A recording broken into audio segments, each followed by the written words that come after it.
we'll go ahead and get started. Welcome to our session, Trot So Quick, Addressing Budgetary Changes. My name is Holloway. I'm the Collection Management Librarian at Arkansas State University. I've been in my current role for about 1.5 years now. Prior to that, I was our Serials Access Librarian. And good afternoon, I'm Jeff Bailey. I'm the Library Director at Arkansas State. I've been in that role for about 10 years. Prior to that, I've had library positions in a number of areas, including what really was the true love of my career in being in acquisitions and collection development. So I've been very active, still involved in, and interested in that aspect of what goes on in our library, and Star and I work together quite a bit on what we're going to outline for you today and what we've done so far regarding a budget issue we've been dealing with for the last 1.5 years or so, and what we're considering and thinking about going forward. Just to give you a little bit of a background for stepping into the circumstances we found ourselves in. Prior to FY19, which is the year we had our budget cut, we had 2 funding sources for library acquisitions. We had the traditional library holdings account, and then we also had a $6 per academic credit hour student library fee that was specifically dedicated toward library acquisitions only. We couldn't use it for personnel or any other resources. We used it just for library acquisitions. Combined, it varied a little bit from year to year because of the library fee was based on student enrollment, so that fluctuated a little bit. On average, about $2.75 million a year we had for library acquisitions. And in FY18, we had an unexpected enrollment drop in our university and ran roughly a $4 million deficit. Coincidentally, and I went back and did my due diligence, and it was coincidental, slightly before the beginning of the fall semester that year, our university systems office engaged an outside efficiency consultant to look at all of the campuses in the Arkansas State University system. Ostensibly at that time it was to look for financial efficiencies that would free up funds. Come on in, welcome. That's fine. We'll look for efficiencies that the money could then be diverted into investment areas, growth areas, whatnot. On our campus, it ended up looking for efficiencies in areas to cover the budget deficit. And with that consultant's report, when it came in, we knew we were in trouble. There was one particular slide where this consultant had self-identified, without consulting the university or the library, a group of approximately 12 peer institutions that they had identified for us, and used the data that they had on their acquisition spending, and specifically stated in that slide that if our spending was reduced to the median level of this group of institutions, it would save the university approximately $1 million a year. And so even before that, we knew we would be contributing to covering the university's budget deficit. I was asked to present a number of scenarios from about $300,000, $500,000, $750,000, up to about $1 million, and what would that impact be on our library holdings, on our resources, how would that affect program accreditations, things of that nature. And as you would expect, they were progressively more dire. Yet when it came to the point of the budget cut being completed, the FY19 budget being approved by the Board of Trustees, which was around the 1st of June of 2018, about a month before the beginning of the next fiscal year, we saw the complete elimination of our standard library holdings account, which was about $930,000. The library fee was opened up potentially to other uses beyond acquisitions, but then that was still the only source of funding for library acquisitions, subscriptions, individual purchases, things of that nature. And that was, so we became completely enrollment driven for our funding, and that amounted to roughly in 1 year, a permanent 34% budget cut. And we had a very short period of time to work out what we were going to do and implement that. And then in year 2, FY20, the year we're in, we've had about a 4% enrollment drop in the fall semester. So that's led to additional, along with inflation, additional concerns and issues we're working with because that funding stream is completely enrollment driven. So I'll continue to give some background information, some of our historic collection management procedures. We allocate funds to various academic departments based on a weighted allocation formula. The factors for this formula include information like the number of degrees awarded, the faculty within that department, the average cost of materials, and the credit hour production. Most of this information is provided by our institutional effectiveness department, but we do obtain the average cost of materials from the Library Book and Trade Almanac. Department allocations can be used for either continuing resources like journals and databases, or for one-time purchases, books, ebooks, streaming media, DVDs. We do not create separate allocations for either different types of resources or different formats of resources.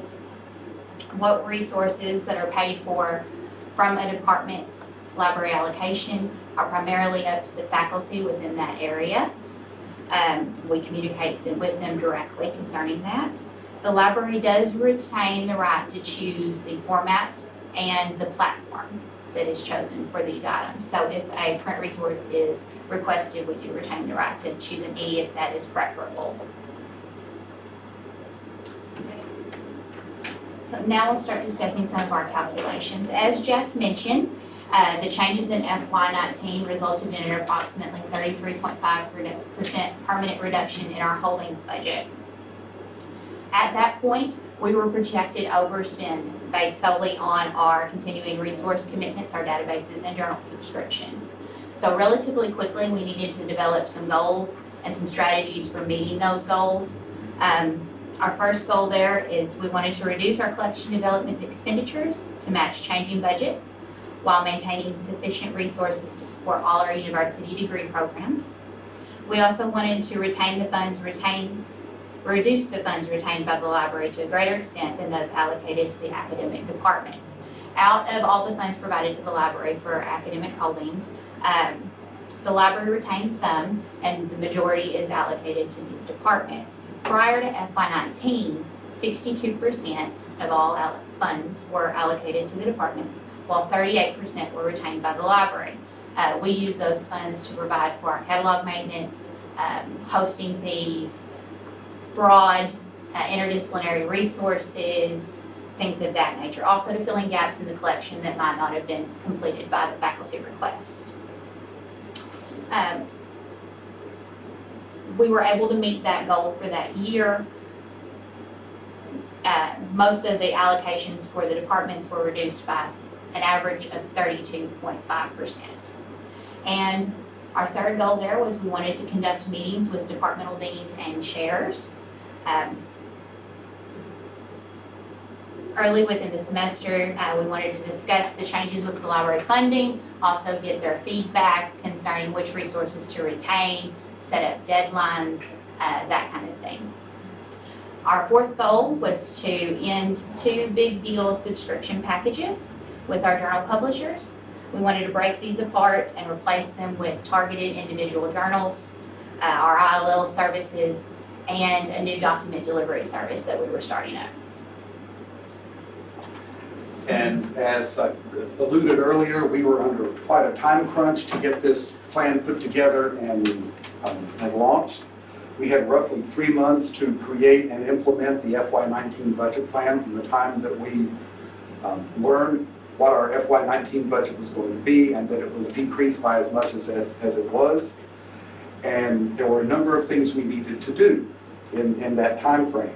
We wanted to, one, determine what the reduced departmental allocations were going to be and begin gathering data for the departments and the faculty so they can make data-driven, informed decisions on which resources to keep and which ones to let go. Star will go into some of these things a bit more in just a little bit. I met with our academic administration a number of times early in here in June and early July.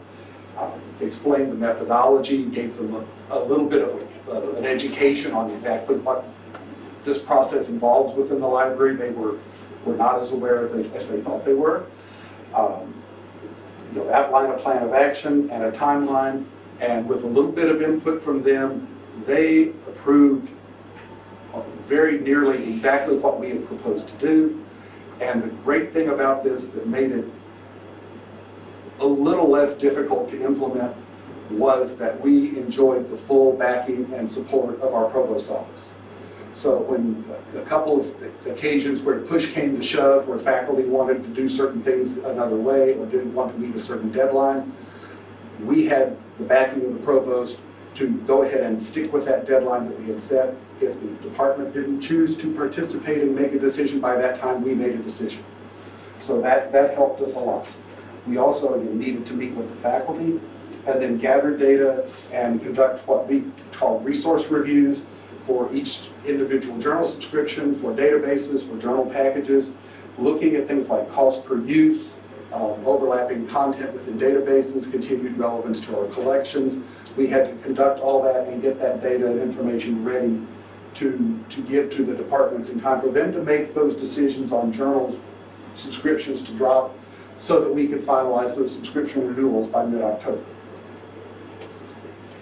And in terms of the departmental allocations, we did determine that for FY19 in year one, we were not going to rerun the formula with the new lower budget. We were going to base the allocations that year on a percentage reduction of the previous year's allocations.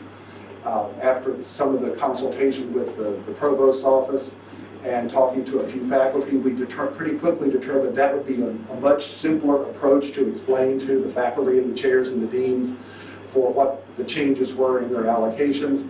But in the meetings we had with them as we got into the fall semester, we did explain, and in FY20, that we were going to rerun the formula with updated current data and adjust allocations as data would drive it, as opposed to just continuing the interim arrangement we made for FY19.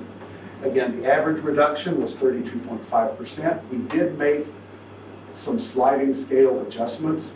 A number of departments, mostly in the fine arts and humanities, had allocations that, even with that percentage of reduction, were not 100% committed on journals and database subscriptions. They still had funds available for one-time purchases.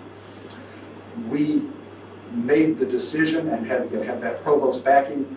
We cut their allocations by just a few percentage points more so we could ease and lessen the cut to some of the other departments that were heavily into subscriptions, so the level of cut they had to make that first year wasn't as deep. But when we did make those allocation formula adjustments for year two, that was set aside and went back to being data driven. So if it was the chemistry department that we had assigned some additional, didn't cut them quite as deeply that first year when we went back to the formula, their allocation the next year was noticeably less than it was the previous year for FY19. And again, while making adjustments to account for expected inflationary increases and also about a 4% decrease in our revenue, we capped the either increase or decrease that some departments would see for the allocations for year two. The way it worked out, we found some natural, pretty much breaking points with the data as after the formula output. The maximum increase for some departments was 14%, and those were mostly those humanities, fine arts departments that we had cut a little more deeply the first year, and the maximum decrease in FY20 from FY19 was just over 23%.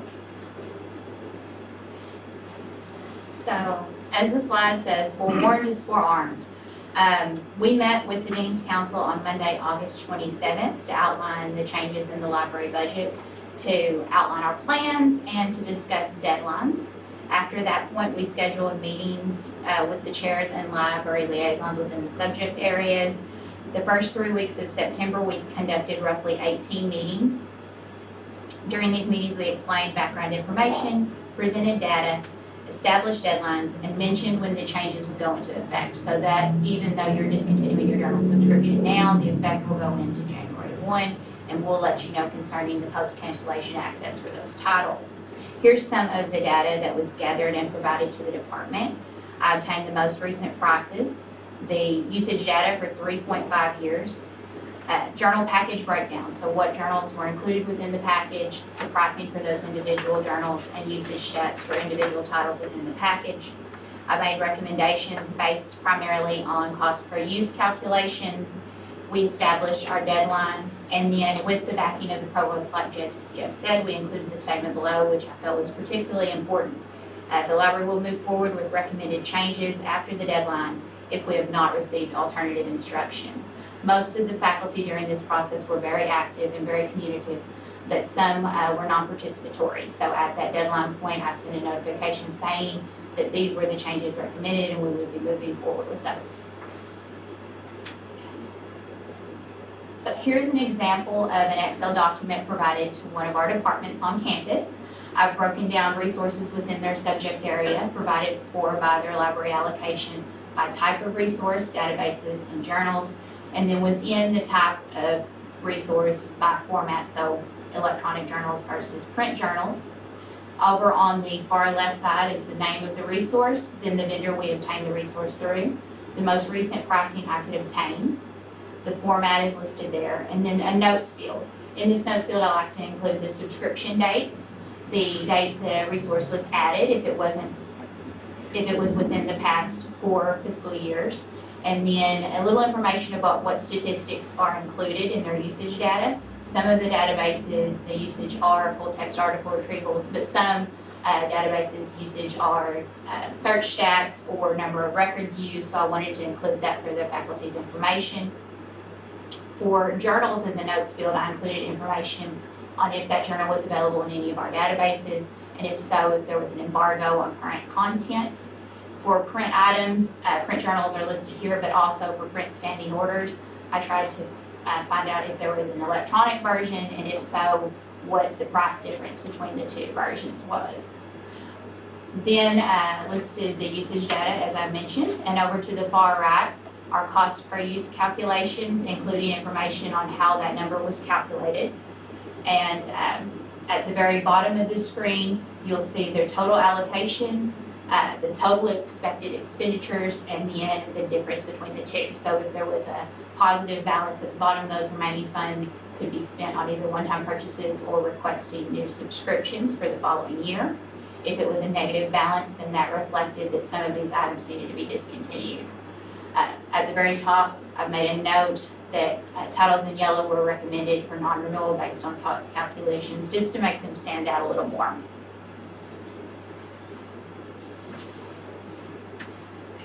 Database reviews. In my opinion, reviewing the databases was more complex than looking at the journals or the breakdown of resources within a specific subject area. Here's some of the information that I gathered concerning our databases. First, I wanted to find a description of the database, most recent price information, and a percentage increase from the previous year. This would allow me to get a rough estimate of how much the database would cost at renewal time. The usage data, of course, if I could find the overlap between that resource and other resources that we either subscribe to or have access to in another way, and similarity to some of our other resources. In some cases, I reached out for opinions from other librarians that work more directly with students and faculty concerning the usability of the resource, and student opinions concerning that resource, faculty opinions concerning that resource. If product reviews were available, I included some information on those and links to those, and of course, special notes and questions I might have. Once this information was compiled, I shared it with my director, our assistant director, and our head of reference and instruction services, and we got together and discussed everything. So here's an example of some of the databases that we were focusing on. You have your database name, the expiration date, our estimated price based on, as I mentioned, the last year's price and the previous year's percentage increase, our usage data for 3.5 roughly years, cost per use calculations, and then some of my notes. So as I mentioned, databases can be more complex. Some of these databases were upgrades of other databases, which either you might wish to move down toward The first example there is an upgrade of another database. It adds an additional 3,139 titles, so that was something to consider. The second database was an image-focused database, and after looking at reviews, we were able to figure out that most of the content was either freely available or available on a publisher site with a watermark, so that's something that you may want to consider. I looked at competitive products, either competitive products that we subscribe to or competitive products that we have access to through another means. That example there has the similar product that is available to us for free through our state library. I looked at cost per use calculations and how subject-specific the resource was. Typically, subject-specific resource we've historically paid for from the Departmental Allocations, and those general broad resources are paid through for the funds retained by the library. So if it's subject-specific, we might ask a department if they have the funds to at least pick up some of the cost for that if we wish to retain it. I looked at overlap information. Sometimes this was comparing title lists, and sometimes it was random checks, just depending on the timing that I had. This example here, I checked 14 random titles. 12 of those 14 were available to present in other database sources. I looked at usage over time. So has the usage increased in the past 3 years, or has it decreased? I felt that was important. And then this last example here was a government document focused database. So we wanted to make sure to consult our government documents librarian concerning her opinion of the resource and what discontinuing that resource effect would be on her department. And there were some additional areas that we also conducted reviews of and made some adjustments. Again, we looked at those, the cost per use, relevance to the curriculum. We started with our standing orders. That was both what remained of our print standing orders, which really weren't very many, and also our online standing orders. And once again, much like with the journals, one of the questions was, would we maintain the access post-cancellation? That was a factor that we considered. Also, the question of update dates for some of those resources. If, for instance, if it was an annual edition of some sort, that probably wasn't the best term to use, because annual editions is something very specific. I wasn't really thinking of those. Something that an annual, more like the Statesman's Yearbook or Almanac, we'll use those general examples. We considered changing from an annual purchase to every second year or every third year to still maintain some level of currency, but not necessarily continuing every volume. And that was a title-by-title decision that not only Star and I, but our assistant director, our reference and instruction librarians made as we worked through those lists. Popular reading and newspapers, we had a number of print newspaper subscriptions that we still had. We did drop several of those. The popular reading is mostly leased titles that are general fiction that we've tried to maintain some sort of leisure reading for our students. And we either dropped some of those subscriptions or maybe have modified them to a smaller base for fewer titles. We looked at any software or other lease programs that we might have and that we were paying out of these funds.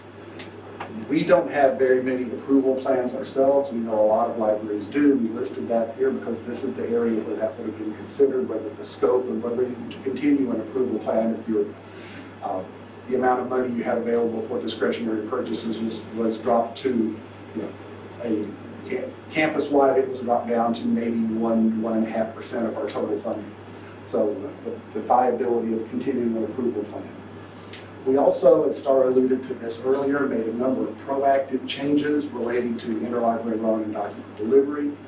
We did some internal staff reallocations and moved another full-time position into interlibrary loan and document delivery, anticipating the additional requests that would be coming once those subscriptions ended.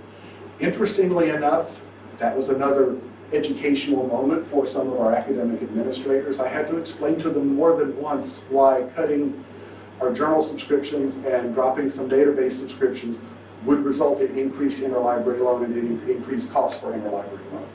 So that was, again, one unexpected positive outcome of this is our academic administration, until we have turnover there, but our academic administration has a much broader and deeper understanding of what really goes on in the library and what resources cost and what services libraries provide than maybe they did beforehand. So that was something that worked out very nice.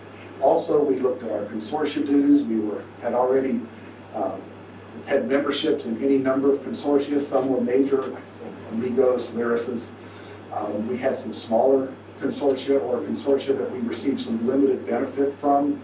In a few cases, we did eliminate that membership in a consortia, but also as we looked into those, we remembered that our annual dues for the consortia are either based on our total acquisitions funding or our total library operating budget. So with roughly $1 million decrease in that, both of those went down substantially. Those numbers percentage-wise went down substantially. And for several of our consortia, we were able to continue those memberships at a significantly reduced rate. So we were able to keep that relationship going, but also save some money. Issues we encountered that maybe took a little more work than we expected it to. One, that this one took the most time of any of them. The large percentage increases for the titles we retained when we broke up packages. That's something anybody who's broken up a big deal or broken up a package has probably encountered. Some of these were based on subscriptions that we had maintained for many years, deals we had put together in pieces and stages over the years.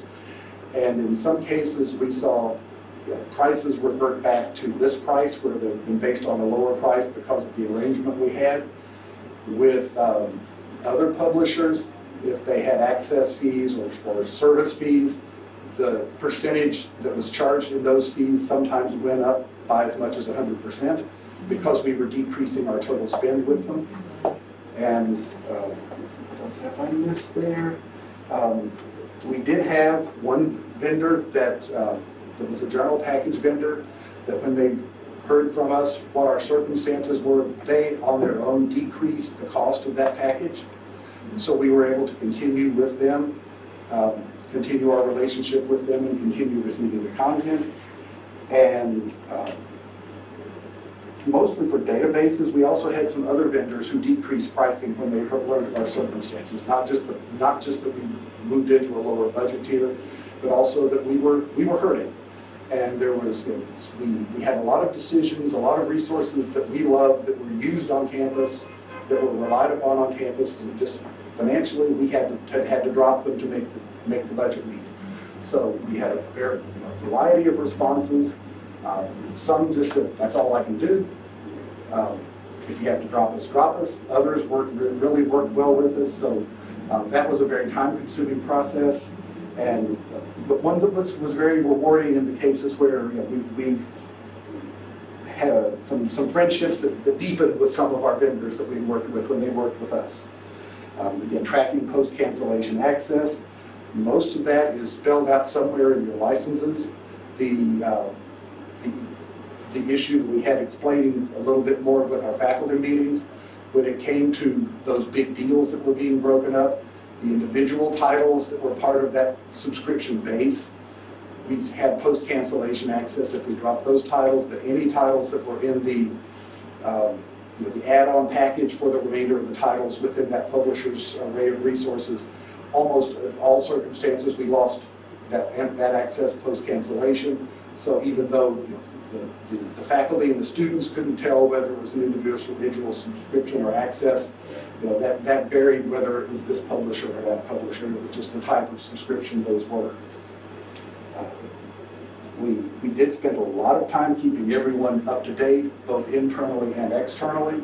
I think Star will talk about that a little bit more before we finish, but that was a big time-consuming process, both in terms of meetings, website information, putting spreadsheets up on our website, all that type of communication we did. And also, as we canceled some subscriptions to what were primarily overlapping databases, there were some individual journals we needed to pick up because it was relevant to a faculty member's research area or the curriculum that we had two resources we had both LexisNexis Uni and we had Westlaw. And we chose to retain Westlaw, but there was a journal title that was specific to Nexis Uni that was vitally important in one department. So we worked with them and made adjustments to their recommended cut list and drop list in order to make it possible for them to pick up that journal that was part of that package formally, so they were able to continue having that access. So that ended up being time-consuming in some ways, a little bit more than we had thought it might be. And then additional steps finally here in year 2, that's the year we're approaching being halfway through. Most of these are things we're considering, or at least looking at, or going to look at. We have made a decision to change our subscription agent. When one subscription agent heard of our circumstances, they made a proposal to us. We are not required in our state to go through a formal state bid process. It's an internal determination which subscription agent we would use. They made a very compelling presentation to us and proposal. We did contact our long-term subscription agent. They made an equally attractive counter proposal. And it came down clearly to dollars and cents, but we did make the decision to change our subscription agent, and that saved a few percentage points on our service fees in that circumstance. As we are dropping a number of our databases, in some cases changing platforms because of cost, we are going to be reevaluating looking at our discovery layer and to see if that is still the best fit with the resources we now have, if there needs to be consideration of any change there. But that is something we're going to be looking at. We're also, again, looking at, and in some cases have moved some databases direct through the vendor, where we have been working with a subscription agent just to save that little bit of money on the service fee. And one of the things that made it feasible for us to do that is because we are spending so much less money. That's fewer orders, fewer requisitions, fewer invoices. So we had the personnel in those areas that had a little bit of time to work with maybe processing a few more invoices by breaking up, having things go through an agent that way. And then the fun one, actually fun seriously, this has been rewarding. We have been able, through some of the relationships and the conversations we've had with the academic departments, they are now partnering with us and providing money to us from their funds, whether that's some of their supplies and services or their discretionary funds or their foundation development accounts, to help pay for some of the resources they want to retain that the library allocation will no longer support. We either have received or are in the process of receiving funds from 2 different academic departments this semester. We also have a pledge from a non-academic department. It's our online programs. We have about 40% of our students now are online in large-scale online degree programs. And our online program office has pledged a considerable amount of money in the spring that will allow us to keep a resource that is key to one of the recently launched communication studies master's online programs. So the university community is starting to contribute some funds to us, and that's been very rewarding, and that's something that has allowed us to stretch our dollars just a little bit further. So now a little information on our documentation and sharing. For my records, I keep quite a bit of information. The journal and resource that was discontinued, the type of resource, the fund code that resource was originally provided out of, so the departmental allocation that was utilized to obtain that resource, our last subscription date, the most recent pricing, the format, and the vendor. I also keep notes on some resources that we were on the fence about.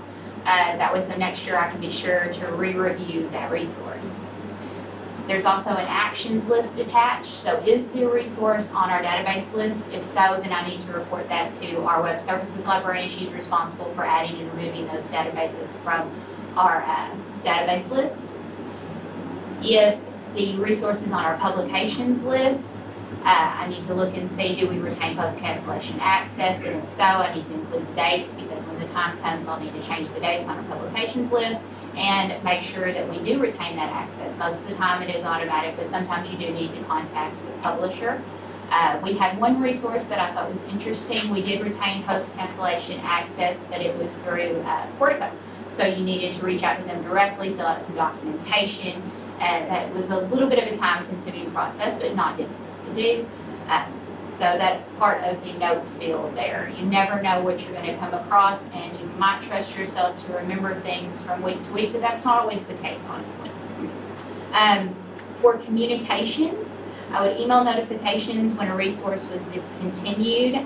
These email notifications went primarily to anyone who worked at any of our service points. Also, we created a document that's an abbreviated version of my records that was in a shared drive that all library personnel have access to in case there's any questions when somebody's working at a service point. It roughly contains the journal or resource, the resource type, and the last subscription date, so they have that information there, and where the resource was located.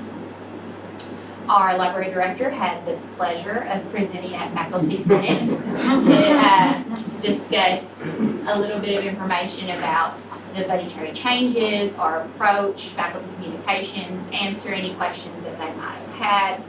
Our Library Management Council also developed an official statement with contact information and information on concerns and who to reach out with, and we physically created copies and put those at all the service points just to help if somebody was approached at the desk and didn't know the answer and didn't know what to say. So here's our contact information. We also have our cards up here at the front, and I know Jeff or I would be happy to speak with anybody if you have any questions or if you have any comments or concerns. But we'd be happy to take questions now also. You mentioned right at the beginning that you worked on putting together individual department allocations and you assigned all of your journals and databases to the departments then. Were you working from scratch there, or were your journals already associated with specific subject areas?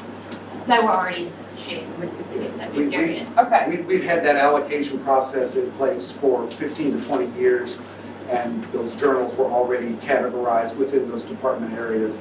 That was the framework that we started working with to put the data together to go to the departments to help them make their decisions. Do you have a separate allocation for like general or multidisciplinary resources that doesn't belong to any particular departments? That's the 30-some% of the funds that stay under library control. Gotcha. Okay. Yeah.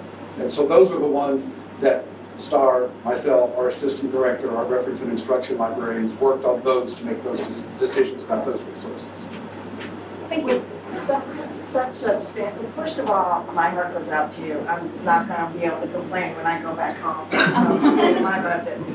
But second, now that you're in the second year of this, are you worried about accreditation for your departments, having appropriate materials in place for that? At some point, if there's not some restoration of funding and our enrollment stays flat, as inflation does its thing every year, that will be a consideration. Most accrediting bodies, now ABET's a little bit different, a couple of other very specific ones, but most, once they learn that we have, and this is part of what we've done with interlibrary loan and document delivery, we have unlimited interlibrary loan requests for both faculty and students, and do not pass on any costs to the faculty or the student. So they still have all of that access to interlibrary loan. Whether that will be something we'll be able to continue in a few years as we have more and more resources that we have to drop, and the cost for paying for some of those copyright or article clearance fees accumulates, that remains to be seen. My opinion, and what I've told a number of our faculty when they said, what can we do, what can we do? I said, one, when you have a chance through your department, through your chair, through your dean, or any other format to speak to the provost or chancellor, bring up your concerns about it. But as soon as you get any inkling from an accrediting body that your accreditation might be in trouble because of lack of library funding, don't just come to the library about it. Go up the channels through the academic administration, let them know, provide them with the data and the information that comes from those accrediting bodies, because that's really, in my mind, the only true way we're going to get a significant increase in funds, is if it starts impacting program accreditation. Is your school considering dropping, adding programs, and how will that fit into this whole mix? Okay, there's, yes, and then there's something else that fell into the mix as well that we'll mention. We are going through, we're in the midst of a strategic planning initiative on our campus, and the primary goal right now that's been made public to the entire campus is to define certain areas that will be targeted growth areas where resources will be invested into those programs and departments, with the understanding that we're in a time of flat budget. So that also means de-emphasizing or perhaps shutting down some other degree programs. And certainly as that goes through, that will impact our allocation to those programs. But so the university is looking at that. We're making the best case we can, especially since we don't know where the areas are yet. They're most likely STEM, as well as business. Some of those resources are not cheap. And as we work with those contacts we have in those academic departments to help make those cases to the academic administration and the chancellor, that we would need additional funding if those are truly going to be growth areas. And some of that reallocation of funds from other places and other departments would have to come to the library to help those. The other one is, last year, in the spring of this year, we learned that the definitions for congregate classifications were changed for what constituted being moving into a doctoral level institution. They now include the applied doctorates, which we have quite a few of, a doctor of physical therapy, doctor of nursing practice. So we moved up from an M1 to an R2 within 8 months after our library budget was cut.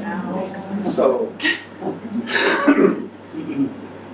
we've yet to see how that will be played out. One of the questions that is being asked, that has been asked by our chancellor in the strategic planning process is, do we want to stay at R1 or do we want to go back to being a master's level institution because of some of those financial commitments? So that's another part that's yet to play out. It's interesting times at Arkansas State University. Yes. So I can empathize with you because we've gone through this for the last 3.5 years at my institution. One of the things we did was we looked at our budget and we shifted, we did cancel some databases, we did go through the whole procedure with the journals, etc., and all of what you did. But we also looked at our print book budget and we shifted funds away from that in order to maintain what we consider to be a core of electronic resources, databases, journals, to support the programs, especially those that are accredited and that sort of thing. So, of course, all the discussions went on with all relevant stakeholders, but that is something that we do regularly the last 3.5 years. Whenever they signal that there's going to be a cut, the cut is on the print book budget side in order to maintain what is heavily used. That's with our allocation process, we do not allocate by format, so we don't have a book budget and a database budget or a journal budget. It's one, for each subject area, it's one allocation of X number of thousands of dollars. And then the faculty, primarily the faculty within that department, determine the balance of whether there are any print books or e-books, or it's all journals and databases. And so we don't have a specific print budget to work with. In practice, other than those very few departments in the humanities and fine arts, we purchased 0 books last year. And that is one of the things as we go in. If we had an hour for this presentation, we would have talked about year 3.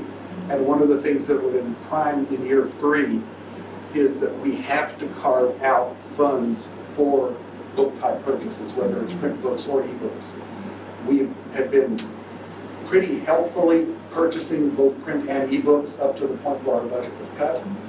And we're hoping that The currency lasts for 1 to 2 years, but we know it won't last longer than that, and we'll have to start buying more books.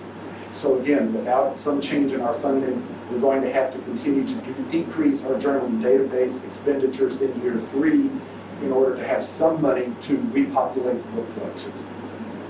Whether that's firm orders or some type of demand-driven or usage-driven access plans, whatever. Yes. The library fee that you were talking about. Yes. How long ago did you implement it? That was implemented in 2004. And it was originally implemented and specifically, and it came out of we're accredited by the Higher Learning Commission. 2004, the Higher Learning Commission, 2003 had been in, looked at our campus. One of the things they noted was that the library was not adequately funded. Yeah. So it was established in 2004, initially as $2 per credit hour. The next year it moved up to $4. The next year it capped out at $6. It's been $6 per credit hour since then. Yeah, because I Yeah. just submitted a proposal for that. Okay. Waiting for a year now, Yeah. and it's mere $5 per student per FT, Yeah. I mean, per We semester. were the first institution in Arkansas that had that. There are now at least 3 others that have student library fees in the state, although they, I believe, all have mixed uses. They can utilize those funds for. They could use it for building renovations one year. They could use it for some for resources. They can use personnel. And again, we haven't done much with that. I did mention earlier that the university eliminated our library holdings fund and then opened up the library fee to other uses. Okay, So it's now, we could use the library fee revenues for anything library related. We could hire full-time personnel, we could hire more students, we could buy furniture, but that would all be money that, with additional dollars that would be taken away from spending for resources. right. So, we had almost an overabundance for a little while, but enrollment was really growing 10, 12 years ago. Of financial resources, and we were buying a lot of digital collections and journal archives at that time. If it had been open to then, we could have done some building renovations and done some updating and whatnot. Right. Now when it's critical for us to spend that money on journals and resources, it's opened up to It's spend taken on away. whatever we want. That was supposed to make us happy. Yeah, yeah. No, we couldn't sustain our ongoing resources because of the flat budget for 5 Yeah. years. Mhm. So whatever we had from print cancellations or something, Mhm. or it ate up all those, Yes. savings. Yes. Now for 2 years, we can't sustain the increase. Mhm. And the first time last year, we closed the budget with probably Mhm. $20,000 negative. Uh-huh. And that's why I was looking for different things. And I think I found an article about your university when you guys implemented that library fee. Yes, it is. So it's higher learning. The Higher Learning Commission, the North Central Association, that was our accrediting body. In this part of the country, it's SACS. But we're with the HLC, and they had made that criticism during one of our campus reaccreditation site visits. And so that was what led to the implementation of that library fee. And it all depends on your overall enrollment, but it can be a very helpful, beneficial stream, unless your administration decides that's all you need. Thank you so much. It was very helpful. You're welcome. Are you